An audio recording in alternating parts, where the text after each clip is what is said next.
बिल्कुल हम आखिरी मरहले में हैं और हमारी फहरिस्त के अंदर आखिरी नात खां और इसके बाद फिर सिर्फ 2 कारी बचे हैं। इसके बाद इंशाअल्लाह आज की महफिल इख्तिताम को पहुंच जाएगी। मैं नाते नबी के लिए एक बार फिर आदिल हेरा मौली को दावत दे रहा हूँ कि तशरीफ लाएं और नाते कलिमात पेश करें।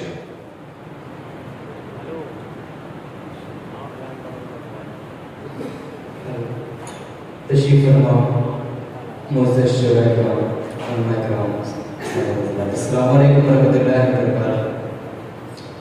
आइए बिला तनकीद नात पाक का मतलब हाजिर करता हूँ हुज़ूर पास कि लब पे सल्ली अला को सजाने देखिए लाल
हमारे आका कैसे थे।